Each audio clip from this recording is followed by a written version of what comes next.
परिवर्तन न्यूज, परिवर्तनाची नवी दिशा। ठीक आहे, आपण शेवटचा प्रश्न विचारला आहे। तर आता महाबोधी महाविहार हे ज्या ठिकाणी गौतम बुद्धांना 2500 वर्षापूर्वी ज्ञानप्राप्ती झाली, गौतम बुद्ध हे सिद्धार्थ होते आणि ते शाक्य आणि कोलीय या दोन राजांच्या या जमातीमध्ये मोठा संघर्ष झाला रोहिणी नदीच्या पाण्यावरून। आणि हे पाणी आम्हालाच मिळालं पाहिजे हा शाक्य आणि कोली दोघांचे म्हणणं होतं। त्यावेळेला सिद्धार्थाला वाटलं बाबा हे पाणी वाटून घेतलं पाहिजे, या नदीवर सगळ्यांचा अधिकार आहे।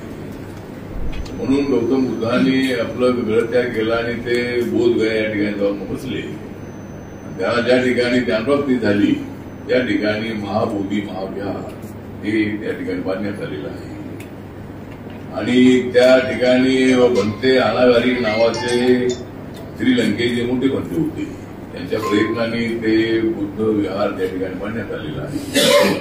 आणि 1949चा कायदा आहे की त्या ठिकाणी चेअरमन जो कलेक्टर चेअरमन असला पाहिजे आणि हिंदू कलेक्टर असेल तरच त्याचा तो अध्यक्ष असेल, आणि जर दुसरा असेल तर तो चेअरमन नसेल असं त्यामध्ये त्या भगवद्गीतेमध्ये आहे। त्यामध्ये 4 लोक बुद्धिस्ट आणि 4 लोक हिंदू असा तो ट्रस्ट आहे।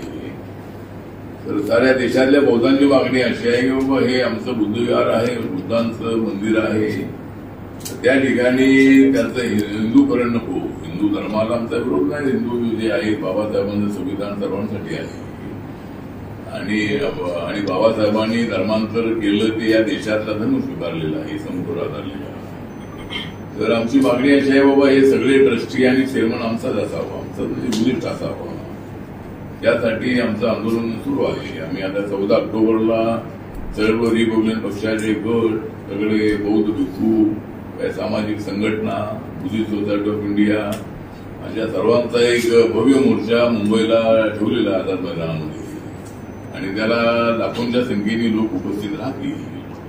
आणि एवढंच आमचं म्हणणं आहे की बिहार सरकारने आपल्या